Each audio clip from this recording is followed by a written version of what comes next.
Super. It's great to see everybody, and I'm delighted to have my friend here. Would you like kind of an introduction? Whatever you like.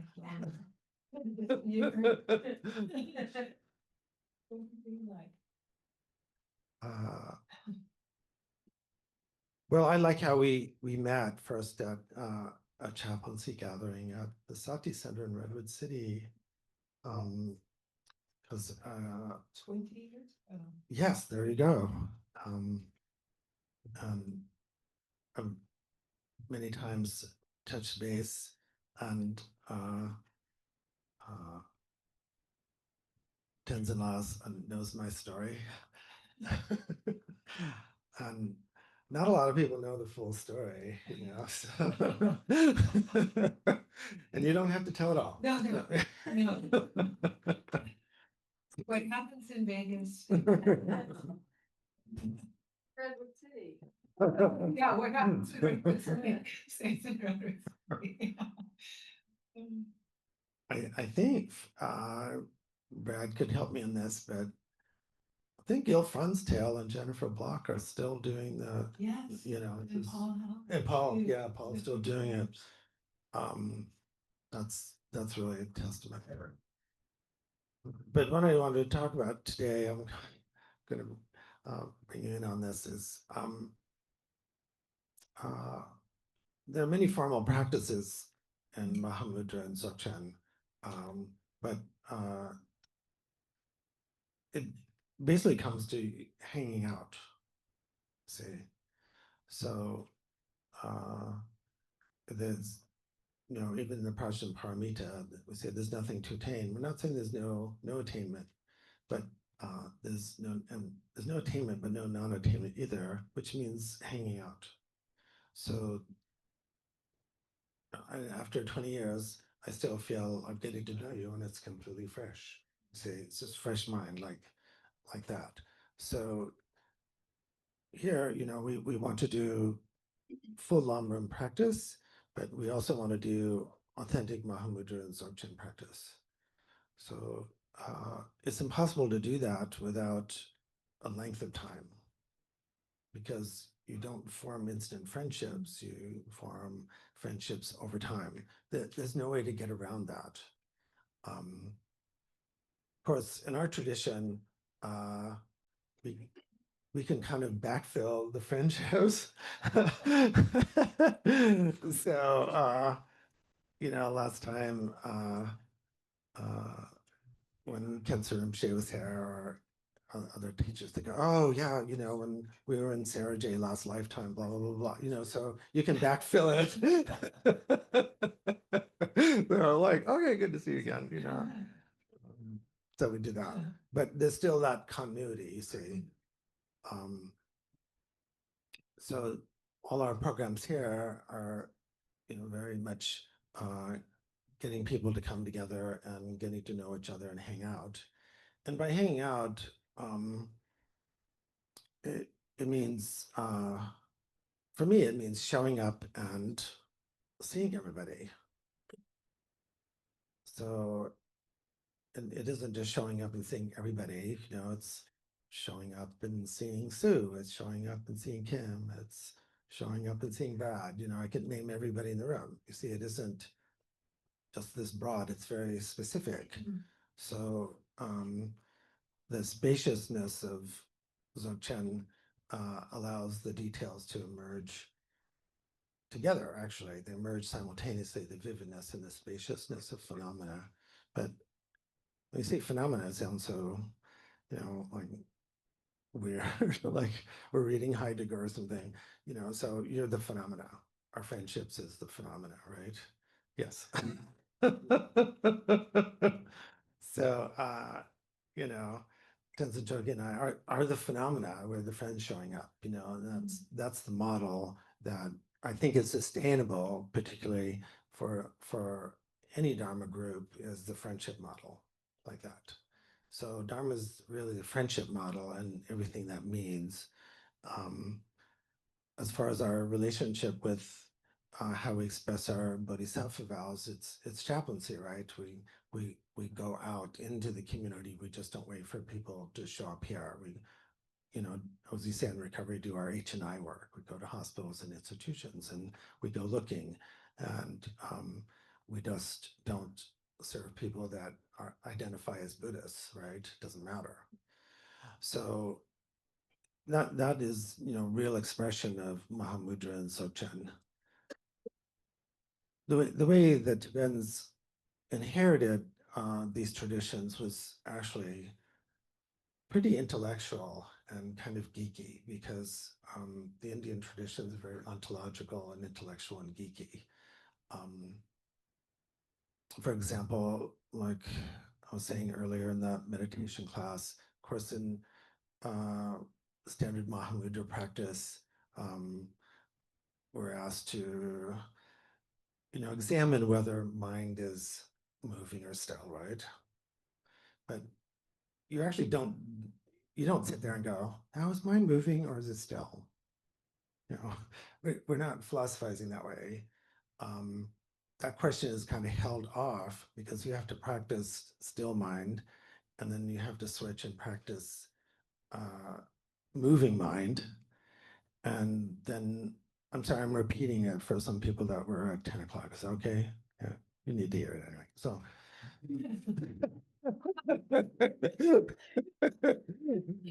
You know, we're sitting, Lama Zopa and my old teacher, they would repeat everything. There would just be one word, and they would just, and blood would be coming out of your ears. And you know, like, okay, you know, it's like renunciation. Okay, and then da da da, and we think they'd move on, you know. That was the whole talk. The same Dharma talk for 35 years. Yeah. Yeah. Still haven't gotten it. Yeah, that's what they'd say. They go, oh, I complained once, and I never complained to Lama Zopa. I didn't know him well enough. I was too scared. But but you know, yeah, you know, I guess you don't say, well, I'm gonna keep repeating until you get it. So anyway, we as Tenzin La knows, why we have to do a lot of shamatha vipassana practice is we have to maintain the ability to hold apparent contradictions together experientially at the same place at the same time. And that's very difficult. You know, I likened it in the earlier hour to holding the opposite ends of, you know, the same ends of the magnet together, you know, and it just like, oh, you know. So it's absolutely essential to do the practice to have enough concentration power, samadhi power to, you know, see both things at the same time. And to still be interested. I think I'm losing it here. Is that on and off? Yeah. Okay. Because usually we alternate and don't know we're alternating. We're switching, and we don't know we're switching. Switching is okay if we know we're doing it. Not now right leg, left leg, you know. But we have to be able to hold them together at the same time and basically hang out with them. So in the big Sangha piece, we're kind of holding each other together at the same time. And everybody here has like kind of different individual personalities, and not everybody gets along all the time. What? Yeah.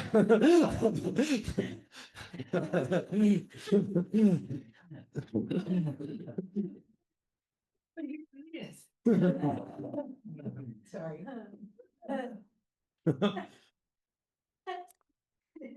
So of course we can't just do it internally. You see, like the other important thing, many of the yogic practices are internal for sure, but once we get to Anatara Tantra Yoga and particularly Mahamudra and Dzogchen, it's not internal practice anymore, because you know you're not saying, well, I'm kind of practicing from the inside, practicing from the outside. You're practicing from no side, or we sometimes say the middle, the Madhyamaka. So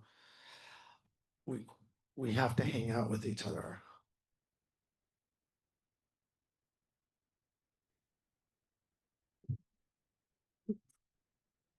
Yeah, and be interested. Like, I've seen you for the last 20 years, and I'm still interested in it. And I'm still interested in what Tenzin La's doing. You know, I don't think I have not figured you out at all, just so you know. Well, neither of us. Yeah, good. Yeah, so I'm still interested, you know, but it's a very kind of even kind of interest, you know, it's not, you know, so I'm sure like some of you experience that, hopefully with me a little bit, but you know, with these incredible teachers, particularly like with Dalai Lama, just a few times I've been able to offer kata, like this evenness, which is unnerving in a way. Yeah.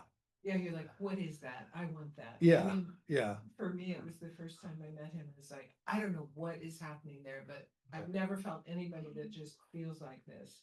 And I'm gonna stick around and figure out what's going on. Yeah. Yeah. So like, you know, walking Dzogchen like that. Dalai Lama's actually has two books on Dzogchen, which are fantastic, and one book on that I know of or read on Mahamudra. So like the ability to have this kind of evenness, which we call equanimity, and still be kind of interested, and still see the differences, you know, like appreciate each other's like snowflake. is really what we're training to. You know, so I always want to keep that in. We're actually training to community, right? Because when you put it all together, that what you have is compassionate community. I think that's part of what you were talking about this Saturday. Do you want to say a little bit about what you were doing this Saturday for people that weren't there? Yeah, thank you. And so what we did as part of this ongoing program that we're calling Sustainable Service, and it was really about the conversation Lama and I had, and you know, I think a lot about like how many people are offering service in the community, either formally or informally, either as a job, as caregivers of some kind, or volunteering or taking care of a family member, or just all of us that care and are trying to show up to meet the need, you know. And I think on the path of the Bodhisattva, the big question is always what will serve? You know, that's kind of the only question, which is great. And it's not always an easy answer, but it's kind of nice for the question to be drilled down to just one question. Like the priority is what will serve.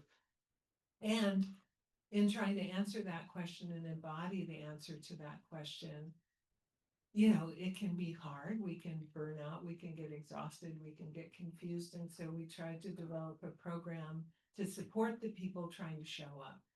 And so there's been, you know, we came up with 8 modules. And so I'm coming 4 weekends to do 2 modules each weekend. So yesterday we talked in the morning about conflict management skills, and we were all joking that we were never taught any of those in our family of origin or, you know, in school. Nowadays, I think kids get all this social emotional learning and a little more strategies. And I'm like, nobody ever taught me this stuff. And then the afternoon, we had a beautiful exploration of self-compassion, which is so important for our own, you know, sustainability and resilience and keeping going. Because the Bodhisattva ideal is for countless lifetimes. You know, we can't quit because we burn out, and taking care of ourselves, not in a self-indulgent way. We were joking, Susan talked about spa days and mani-pedis, and we're like, no, that's not what self-compassion is. It's so much deeper than that. It's not self-indulgence, it's not self-absorption, it's not selfish, it's not weak. So we had a beautiful exploration of that with a lot, you know, of interactive and meditative exercises. So all in the service of, you know, how can I serve? What will serve, and how can I show up and just keep showing up in a way that's sustainable and joyful, we forget the joy.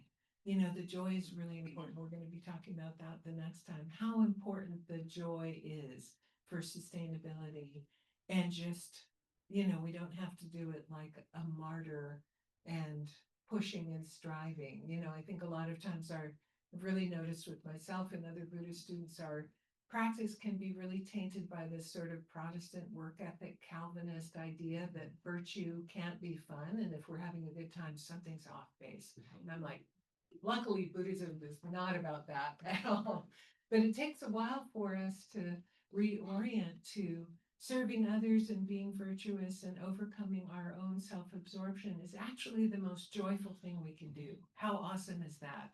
And His Holiness the Dalai Lama talks about that all the time. He goes, you know, if you're going to be selfish and be happy, do it wisely by serving others. That happens to be the only way that you're actually going to find happiness. So just cut to the chase and just do that, you know, and then it can be joyful and give us happiness. It doesn't need to be this sort of self-sacrifice and pushing and striving. So anyway, that was a bit of the theme of yesterday. Yeah. And the next visit will be in January or February? March. Yeah, early March. Yeah. Save the date, please. On kind of a service level, my goal is to have people I'm calling professional bodhisattvas, or for those people that are willing to do the work and take the vows and pledges to be ordained chaplains. I can't. Each year I say, I can't remember how long ago it was, but probably 8 or 9 years ago that Rinpoche Rinpoche came and ordained the first group of chaplains. And that was, well, I like to think it as a historic breakthrough because he really didn't know what chaplains was. It's not a thing, it's like it gets, householders, monks, lamas, nuns, and he'll be coming again when we February. Yeah, like that. Yeah. So I'm happy to report that the people that got that ordination are still doing stuff. It's been a good follow through, and I'd like to see more of it. At the time, I wanted people to complete the FPMT Foundations course, which is now I think they're doing discovering Buddhism instead of they're doing but still they're Geshe Tashi's Foundation Buddhist God. Yeah, the books, Yeah. books, which are great. And then I wanted people to be able to work in the Sangha and get involved with that, and then working with me, right? So, which is hopefully the most difficult part. Yeah, because I really know how to be difficult, and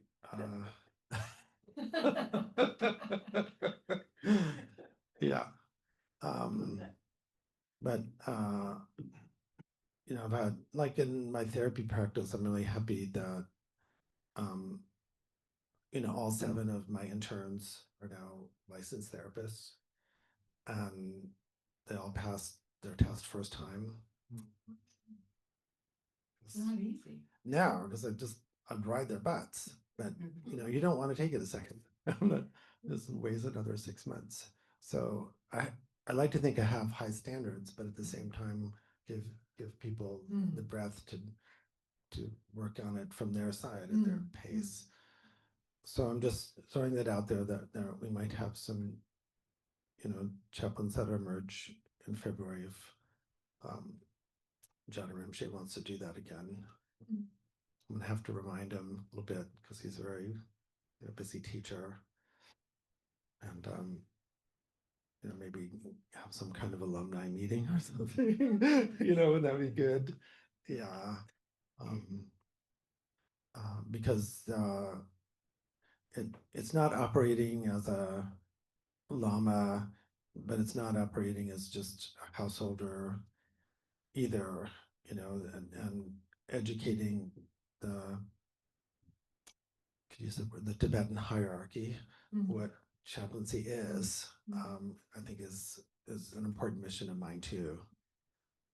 It's my little kind of shoehorn that thing into the tradition a little bit, because as we don't all know, but Tenzin and I know that the hierarchy can be a little bit rigid, just frankly, right? Because classical Buddhism, particularly coming through Tibet, is we figured everything out. So just do it. Fortunately, like the Dalai Lama isn't like that. No, Yeah. not at all. Yeah. I really understand so much more about different ways of doing things and secular approaches and more practical. I think he's so pragmatic. That's what I love about him. There's holding both the absolute and the relative. Both and instead of one or the other, because sometimes it's easy to say, oh, the only thing that will really benefit beings is quickly get enlightened, just go into long retreat for the rest of your life. And then the other extreme can be just serve and just be out there on the street, and that's the main thing. But of course, both practice supporting the service and service supporting practice. And the both and approach, I think, is what what you and I share, and what I think His Holiness is on board with too. So maybe February, we'll see what happens. We'll work on that. But in any case, we should be professional bodhisattvas. In other words, have some skills that we can, actually help and be of service like that. And the skills could be making good pasta, or the skills could be, how to, help someone in an emergency, or the skills could be, doing high-level practice called administrative work. Called running. But after Mahamudra and Dzogchen comes administration. You need preliminary, 100,000 emails. So that's important, is that the karmic situation is always evolving, and realization or enlightenment or Buddhahood does not mean an omnipotent, omniscient kind of situation. Omniscient is claimed for the Buddha as far as like all the paths that are necessary to work, that you need to wake up, but not, how to fix your computer, who's going to win the election, or, what do we do with this situation at the monastery, right? There, we just need to use Bodhicitta and logic. That's it. I mean, so we're extrapolating from experience. We're saying, does that make sense? We're trying to be aware of our biases, let's put it that way. And then, then we have to say, okay, we're going to buy new mics, or we're going to fix the speakers. By the way, is it better now? The speakers are better. So there's nothing in Mahamudra or Dzogchen that would give anybody any idea, like, I'll know automatically what kind of microphones and sound system to buy. Buddhists or anybody have to find out exactly the same way.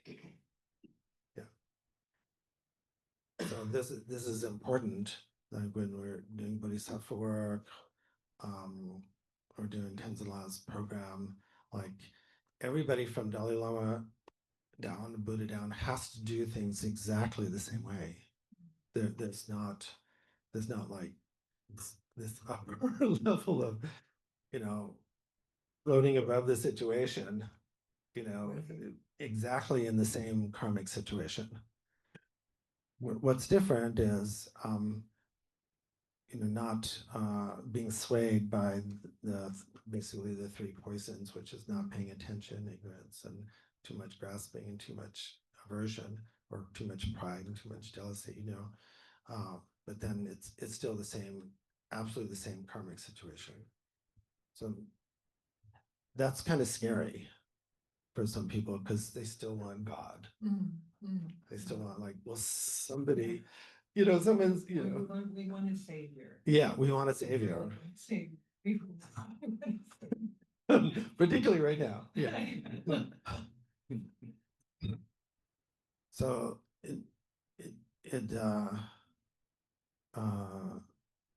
when I like, Trungpa Rinpoche was so direct and poetic, like, Dzogchen is like a big blue pancake fell on your head.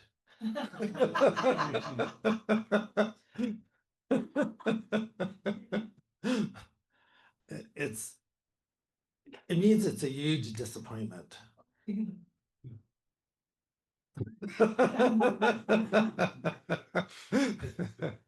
Say that we would say, don't even begin the path.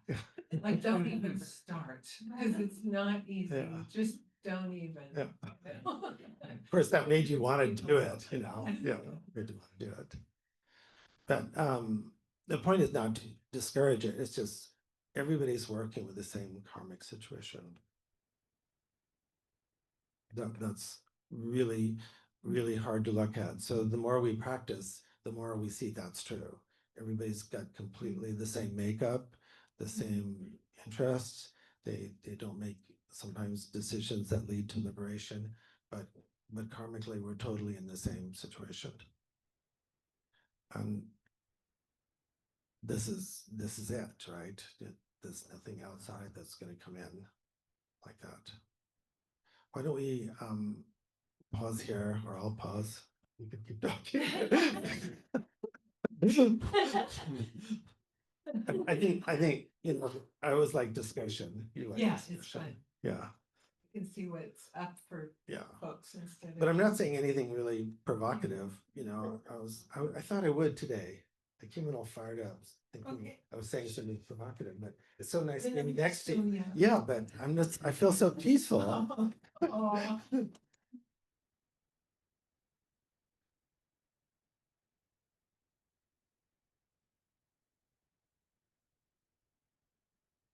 Too high.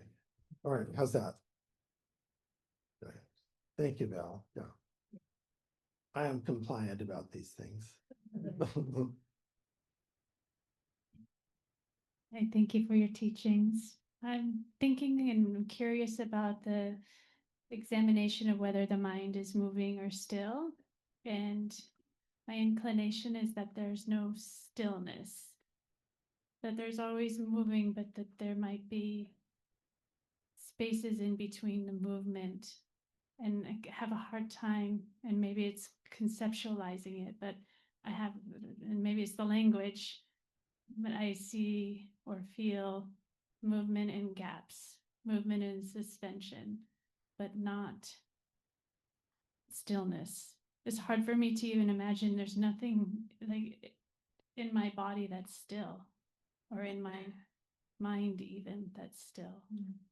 Do you have any suggestions for how to work with that? Here's the way I want to set it up. I want Tenzin to say something exactly opposite of what I'm saying.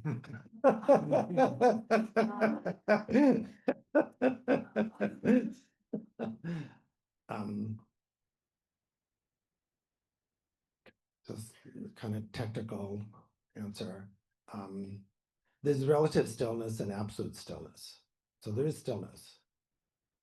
There's a cessation. So when we say stillness, it isn't like static. It's like you're no longer, stirring things up, right? That's, and then there's the stillness, absolute stillness, because nothing's produced. like Prajna Paramita style. I mean, we could say more, but when we're looking at stillness, we're not looking at static. We're just not stirring it up. We're not adding our lust or our anger or whatever to the situation. So we actually have to practice enough to have that kind of experiential stillness and experiential moving, and then hold them together, and then ask the question. Otherwise, it becomes a little bit philosophical, and you end up kind of like Edmund Husserl, was an early phenomenologist, tried to bracket things, and you can just go, oh, I'm going to bracket that and not pretend that I'm not thinking that. But it's very hard to do that without staying in our head about it. So we have to go, oh, stillness, and then we have to go, oh, moving, and then hold them together at the same time, and then ask the question. Then we'd go same or different. But Mahayana Buddhism screws with us because you've always got this two truths theory. So and that makes it more difficult. We start talking about relative and absolute, and that makes it more difficult.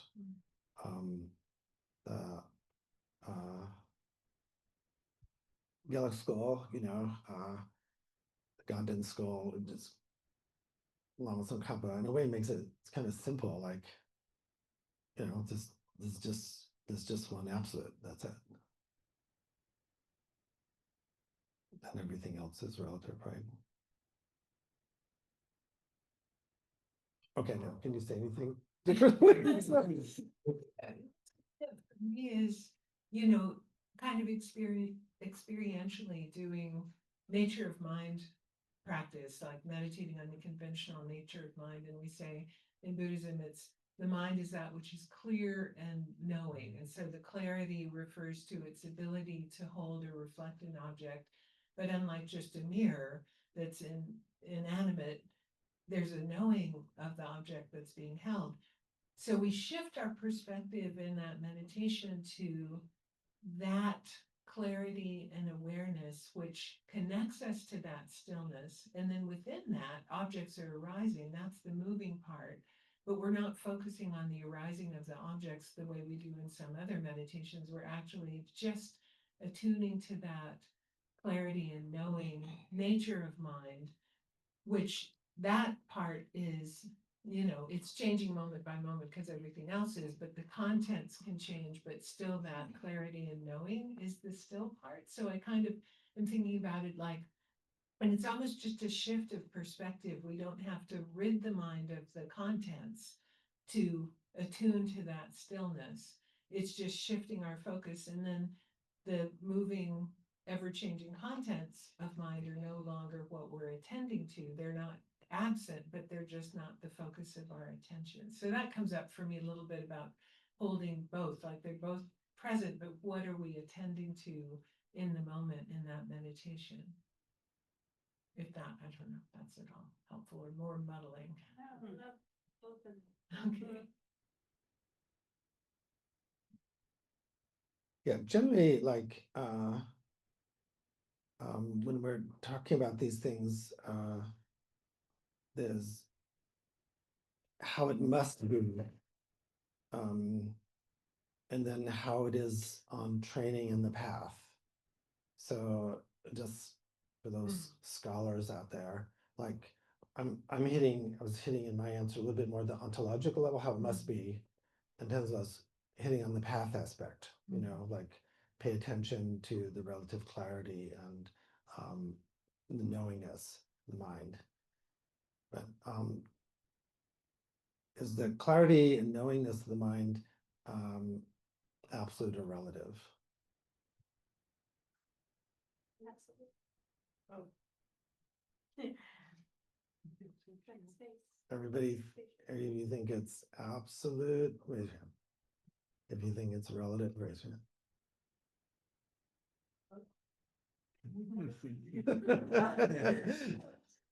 So, a pitch for the Buddha Dharma. So,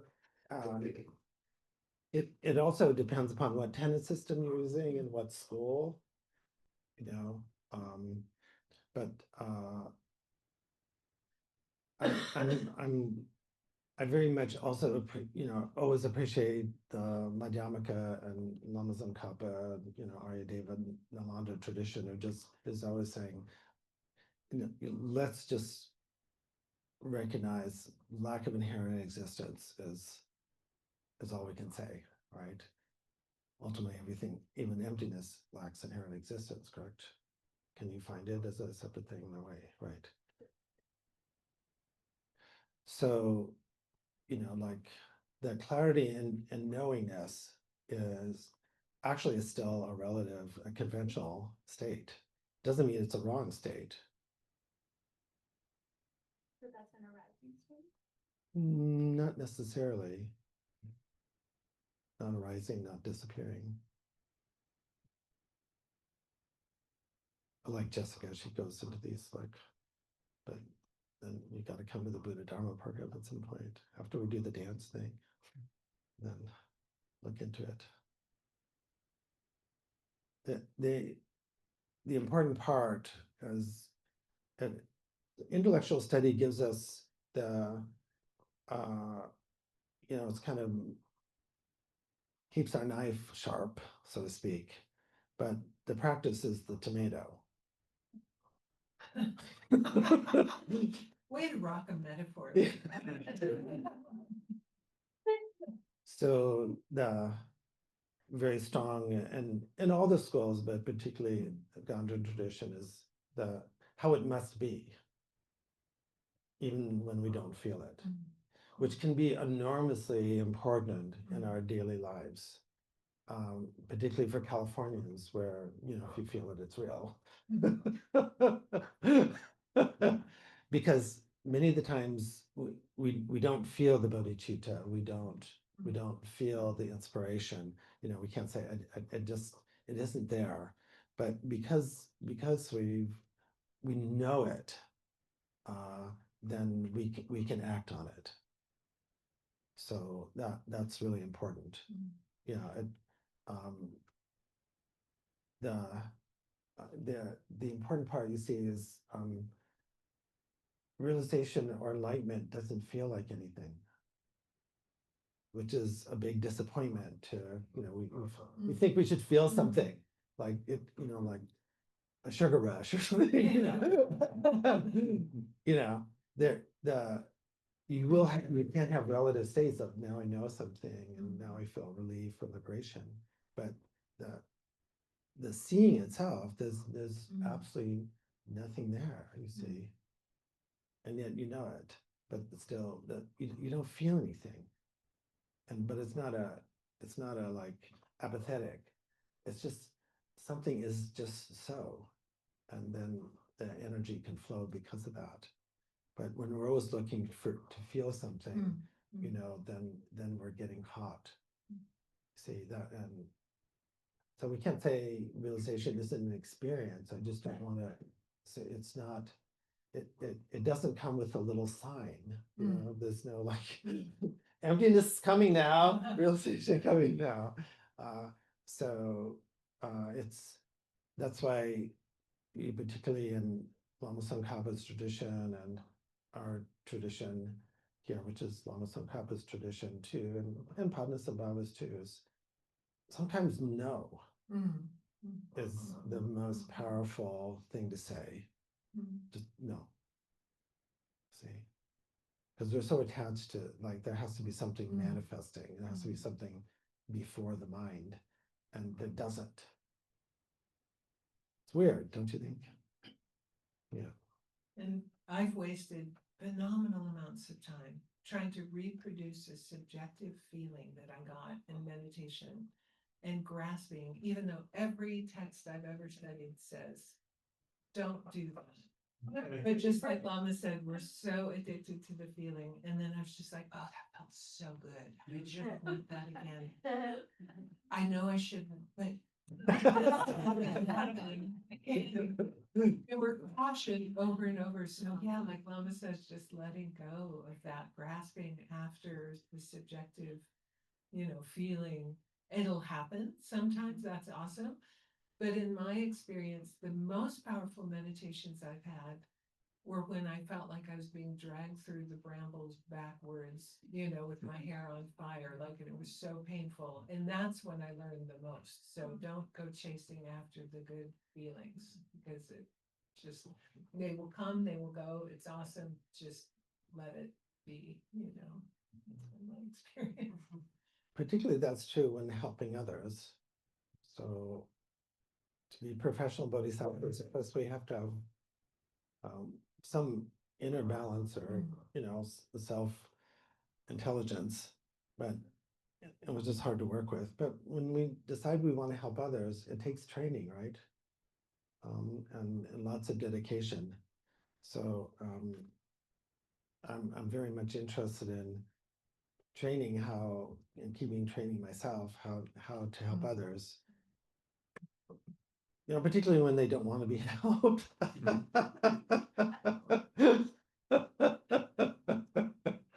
like that. Yes.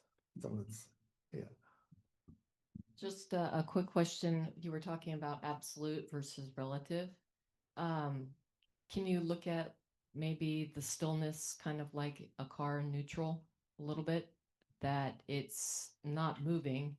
It's not absolutely still, but it's not moving, but it's not going anywhere, but there's still activity. It's not completely still, but it's in one place and there's not anything else happening, but it's just right there. There's still activity. There's things going on. But it's an absolute thing that's happening in one spot, activity, but there's no other things going on. There's no other movement going anywhere else, versus like a relative sort of thing with, say, in first, second, third, where you'd have other things happening. Can you look at it that way? No? 25% maybe. I mean, but I mean, if you, I don't know. yeah. Kind of looking, I don't know. So much of the time problem is okay, so there's good stillness and bad stillness. I mean, So, I yeah, understand what you're talking yeah. about. I was kind of thinking about No, the it's- neutrality. yeah, it's kind of like, I'm always thinking these metaphors too, and I lots of times I think guy metaphors like cars, so thanks for saying cars. There's a stillness that comes from not having doubt, you see. So much of the time the mind is wavering. That energy. Yes, like maybe it is, maybe it isn't, that's doubt. Maybe it's white, maybe it's black, and it goes back and forth. And that's one kind of movement. But then there's that we're hopefully dealing with in shamatha vipassana approaches, which are very high level meditations. The Mahamudra and Dzogchen is talking about a little different kind of stillness and movement. Exactly as Tenzin said, we're looking at the clarity and knowing part. That it's continuous, you see. So like in the Gilama, the Uttara Tantra Shastra is very interesting because it's pointing to the continuity of awareness, trying to explain, it's not a split of the absolute and relative. It's this joined relative absolute world, right? Just so we say, I know you say versus absolute versus relative. It isn't like that. They're all joined. But one way we talk about it is continuity. So the continuity is still, in the sense it's not going anywhere. But specifically in Mahamudra, we want you to notice, the clarity and the knowingness of things. So there's some intentional,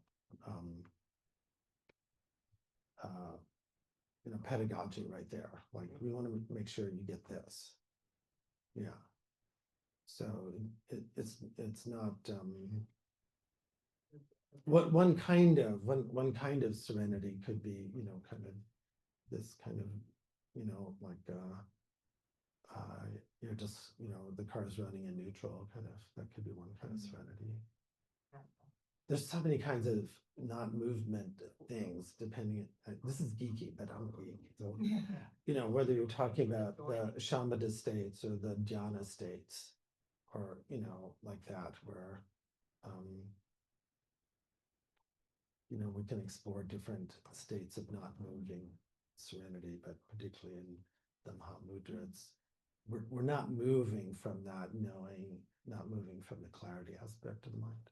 And even the clarity and knowing and the stillness that we experience when we're tuning to that is still the conventional nature of mind, because according to Lama Tsongkhapa, the absolute is always a non-affirming negation.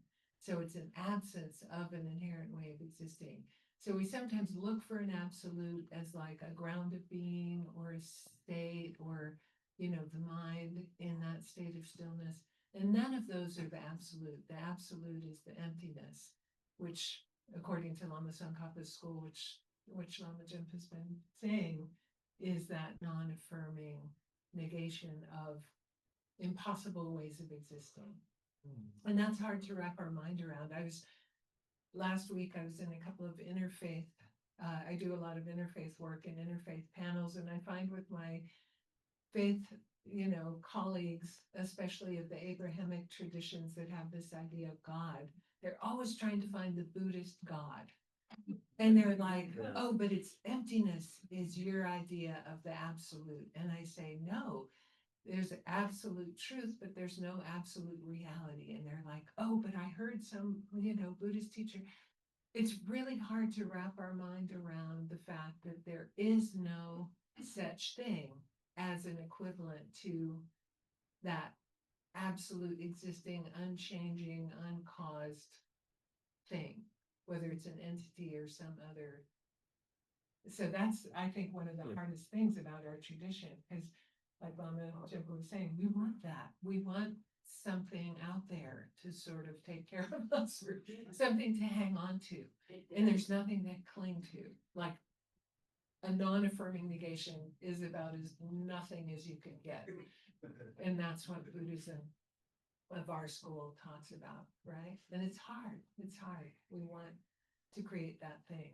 And my faith leader friends can't quite wrap their mind around the fact that there is no such absolute reality. There's no need to have a string.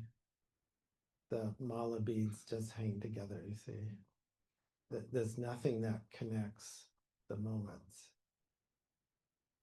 But it seems like, for our minds, there must be some substratum, right? Or there must be some transcendent function, or there has to be some thread that is able to maintain. But if I could do miracles the way some of my teachers could, you'd turn up and you say, oh my gosh, there's no string holding the beads together.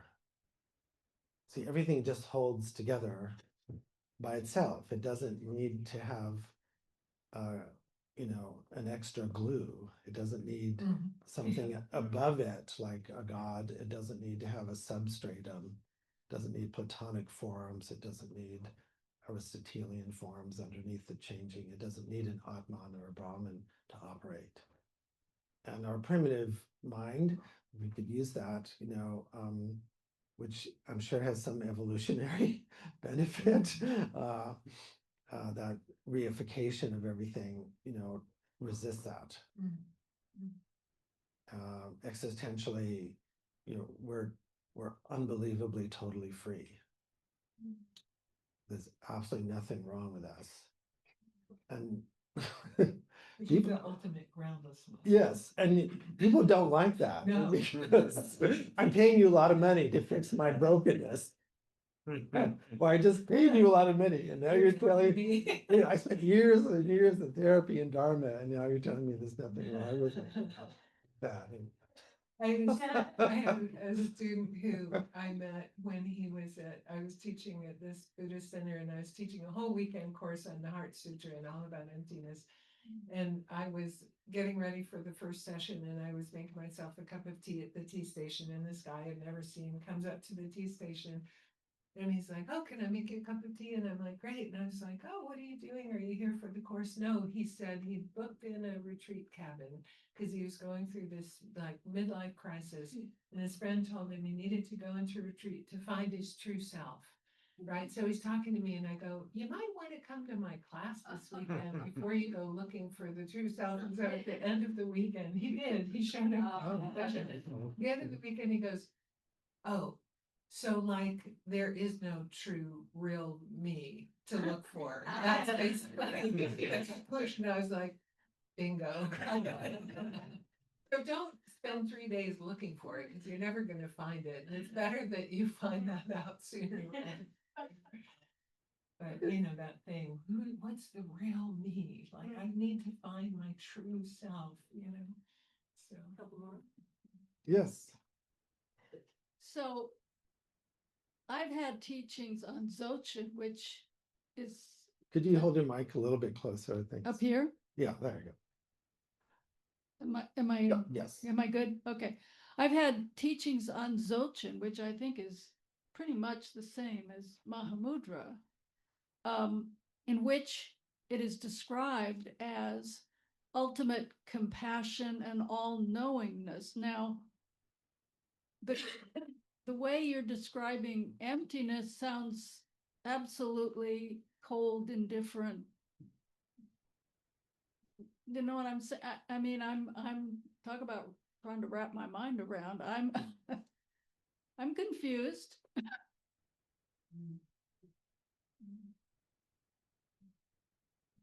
Yeah. So, um, depending upon the audience and depending upon the teacher and depending upon the tenet school or the lineage or something, things that can be presented in almost or completely opposite ways like that. So, for those who've hung out for a while in Dharma, we kind of get used to these paradoxes or like that. So I don't know who you took Dzogchen teachings from, but Sogyo Rinpoche, yeah. So he would be emphasizing, the fullness aspect of it, of the practice, and that can be really beneficial because if we're inclined to a kind of a nihilistic approach, then a teacher is going to emphasize, the positive aspects of reality, right? And you'd go that direction. So, having known, just I wasn't a student of Sogyo Rinpoche, but of course saw him on a number of occasions, so he was very compassionate and very, out there, right? So he would be emphasizing that the nature of awareness that is unlimited, right?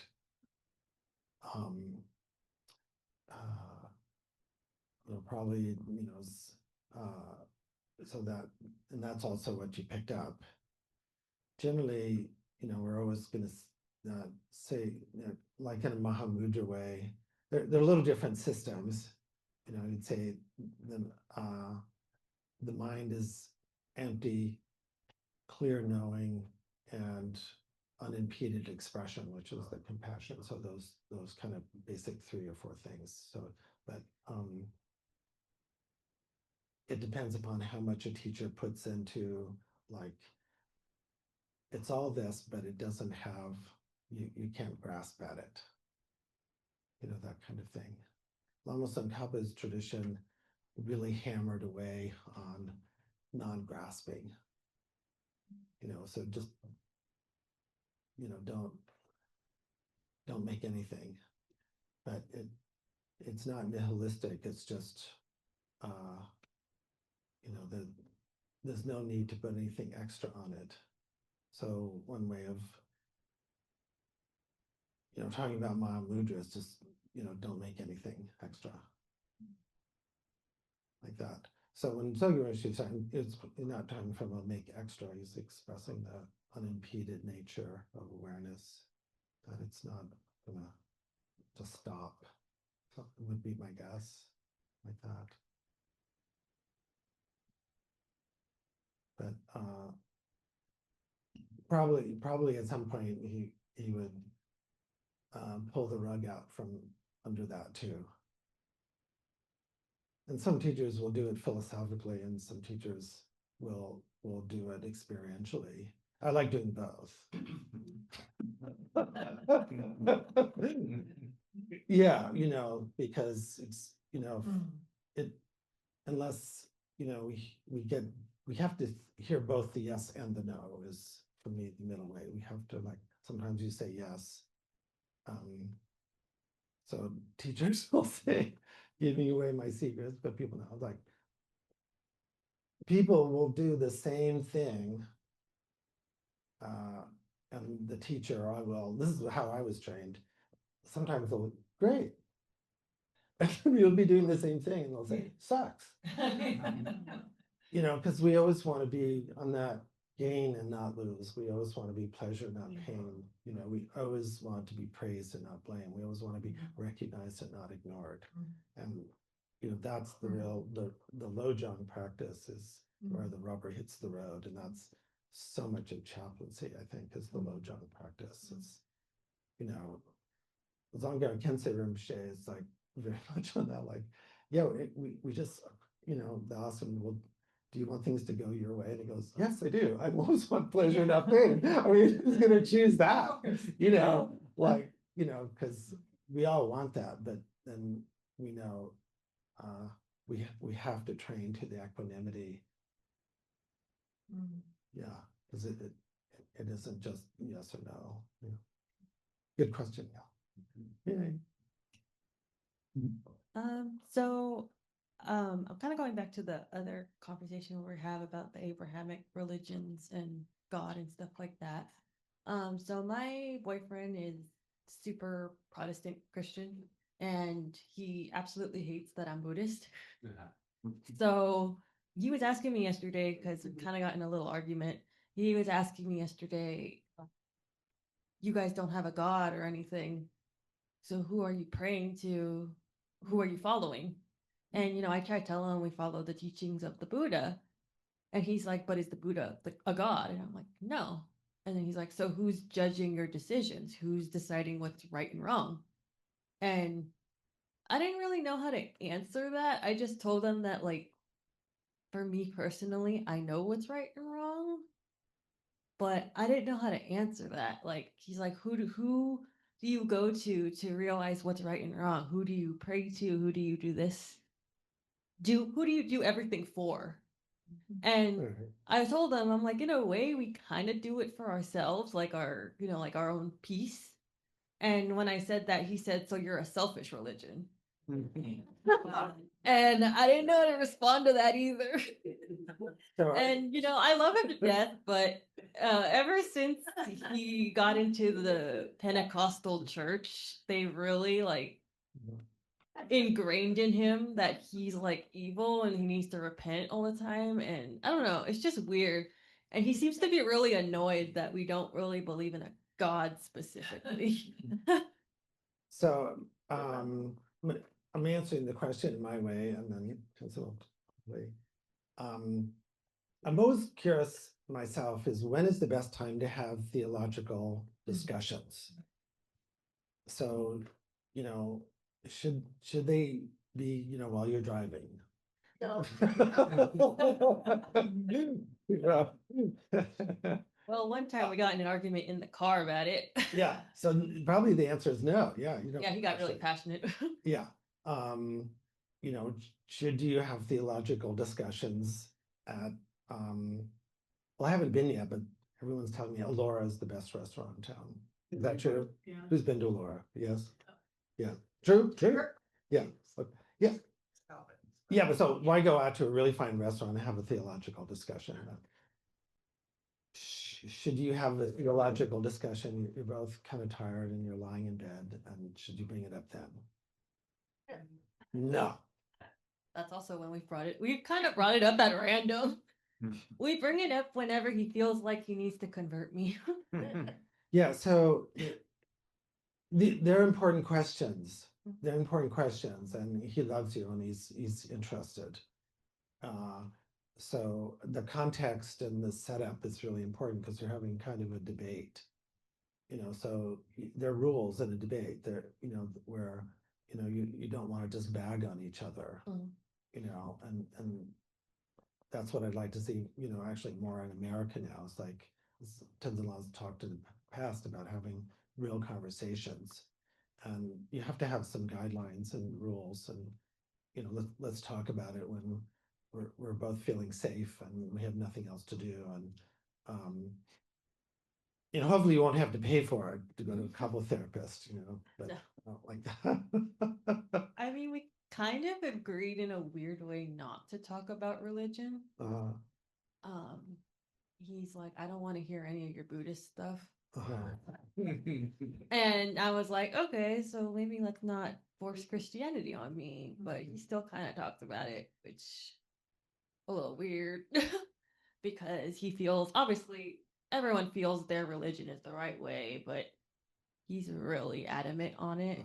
And to be honest, I don't know what to do half the time. That's like our one contentious thing in our relationship, which really sucks. Well, Tenzin La has the answer. But, you know, it's interesting what you say about everybody thinking their religion is right. Like I say, I've been doing this interfaith work for a long time, and I volunteer for this organization called the Islamic Networks Group that first formed to educate people about Islam. Even before 9/11, there were so many, you know, like wrong ideas. Yeah. And then they were asked to have all the different faith traditions represented. And so I'm on the interfaith teachers or the interfaith speakers bureau. And one of the things that when we go to speak in these public events, the audience always says, more than what you say, what really strikes us is how you respect each other and you're not arguing about who's right. Yeah. And I think we all have the attitude of our faith tradition is right for us, not in some absolute way. You know, there doesn't need to be one way of believing. So I think kind of approaching the diversity and the pluralism from that point of view can be really helpful. Is, you know, some people really relate to a much more devotional practice and the idea of a God. For me, you know, taking responsibility for my own karma and cause and effect. And that's my idea of why things happen the way they do. It's not a supreme being making things happen with an all-powerful being.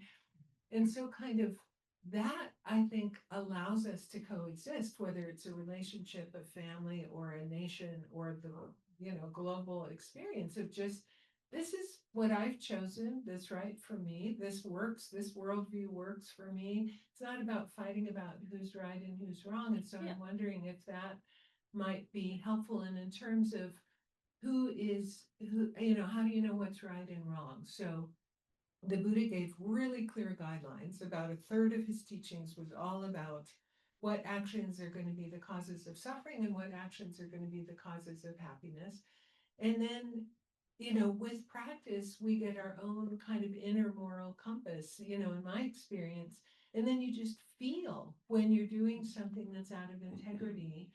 And in Buddhism, the bottom line is it going to harm others, right? Non-harming is the basis of Buddhist ethics. So that ethical guideline becomes more internal and supported by all the teachings that the Buddha said. So we don't have an idea of a judge. Karma is not judging us. There's nobody keeping track. It's our own, are we doing things in integrity or not? And when we're not doing things in integrity, there's something that happens that plants a seed in our mind stream that will later result in some unwanted experience for us. That's all. We're the ones keeping track. And that is hard for people with an idea of God to understand. But yeah, that's some of the things that are coming up for me. And good luck with that situation. And maybe you'll let go of, maybe accept that you've chosen something that works for you right now and be okay with that. Like a lot of people with interfaith friendships and relationships, can just accept. Yeah. Yeah, for me, I feel like Buddhism was more of a personal choice for me, obviously. And I mean, I grew up strictly Catholic, and I left because Buddhism just felt better for me and aligned Yeah. with my stuff. But I don't like the idea of telling people you're wrong, my thing is right. Yeah. You should convert or else, Mhm. kind of thing. And the way but I want people to know, obviously, Buddhism is a nice thing. Because I study Buddhism, my sister who lives with me, kind of gets a little taste of it and she likes it and she's starting to do stuff. So I don't like forcing Mhm. stuff on people. And unfortunately, I feel like my boyfriend's trying to do that, constantly telling me that he's trying to save me. But thank you for the advice, though. I Yeah. appreciate it. Yeah. Well, I'm just gonna be if you were a Presbyterian, as I was raised, then you would know that you're already the elect. You can say, God's already decided I'm the elect, so there's not a problem. It takes that kind of confidence. Yeah, you can do it. Yeah. Yeah. Well, we're coming to the end of our time. Thanks for being here. It's wonderful. Thanks for inviting Well, me, and thank yeah. you for all the support and inviting me, and thanks so much to Susan and the whole team that keeps the ship afloat here at Lion's Roar. I always love my time here and being back here with you all and hanging out. It's all about hanging out. Awesome. It's all about hanging out. Collaborating in virtue. That's my favorite flavor. Patty's looking for dedication and okay. We can do announcements now if you want to.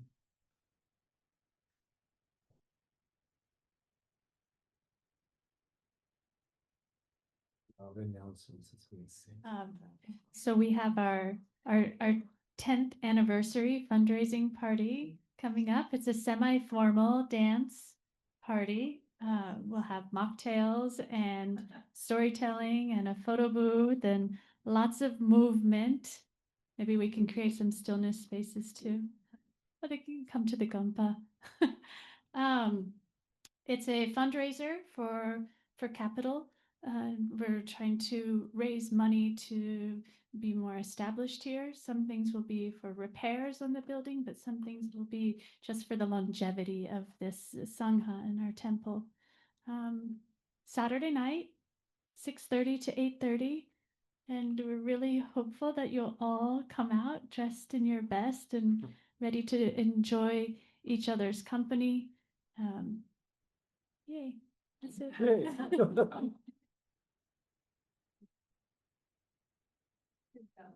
Okay.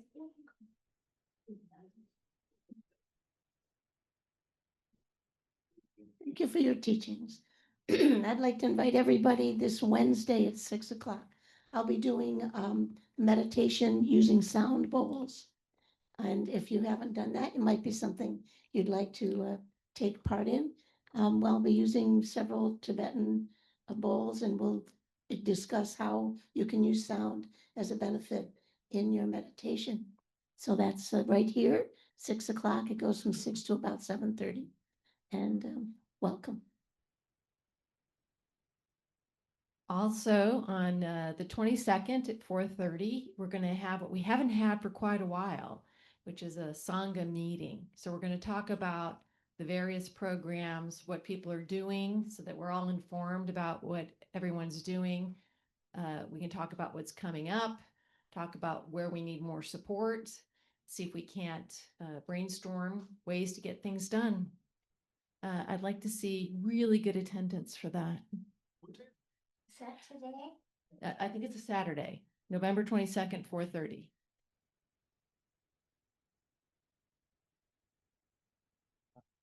So I was assisting Jessica getting some donations, and the yoga studio I go to, they provided a donation for one of the baskets. So I wanted to give them a shout out. It's the Space Yoga Studio. They also offer a free yoga class every day at 2 p.m. It's a karma class that they put on for the community. So it's off Broadway. It's called the Space Yoga Studio. I don't know if you can hear me through this thing. So there's a sign-up list in the library. We're starting the second art session, Lions Roar art session, studio sessions. At the beginning, the first Saturday in December is the next one that's coming up. So there's some spaces left if you'd sign up and put your message phone number so I can reach out to you. It's been fun. And then, of course, you can save your big money for Saturday, but we do have a Donna box over here. So if you want to drop a few bucks in today, that'd be appreciated too. Or if you can't come on Saturday, or we have a device in the back. If you want to pay electronically, you can do that as well. I have an announcement. This Tuesday around the world, Himalayan Buddhists or American, European, Australian, celebrating the Buddha's descent from the heaven of the 33 in Lhabab Düchen. And I'll be here in the Trungpa Tuesday, and we'll do some traditional practices, but we'll also be talking about moms. I think it's like Buddhist Mother's Day. The 4 main holidays are something I like to celebrate because other people are doing it around the world. And I just like to know that we're all doing this at kind of the same time. Remember, like in TM, everybody used to meditate at the same time. Who used to do TM here? Like, yay! Yeah.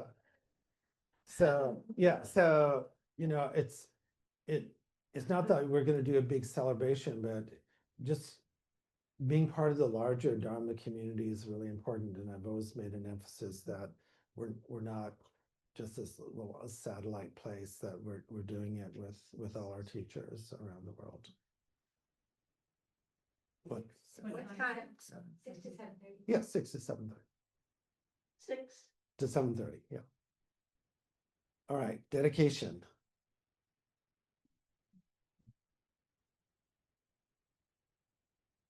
Due to the merits of these virtuous actions, I quickly attain the state of a Guru Buddha and lead all living beings without exception into that enlightened state. May the supreme jewel Bodhicitta that has not arisen arise and grow, and may that which has arisen not diminish but increase more and more. In the land encircled by snow mountains, you are the source of all happiness and good. All powerful Chaplaincy, Tenzin Gyatso, please remain until samsara ends. May the teachings of the Buddha flourish. May the upholders of the teachings remain forever. May all migrators achieve happiness. May they fulfill all their temporary and ultimate goals. Lo Song, magical display of the deep awareness of all the victorious ones.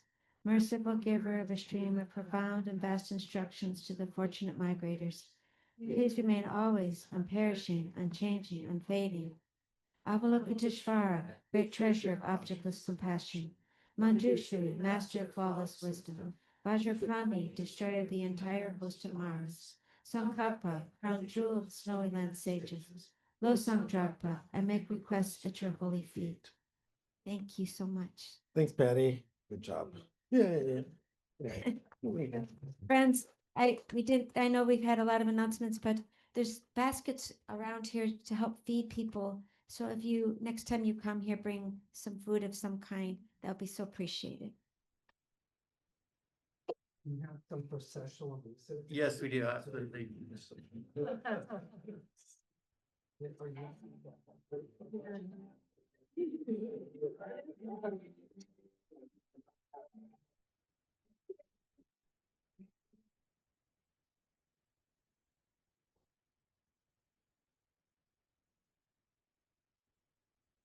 They play guitar, jamming good with Omo araya pazayana indi araya pazana indi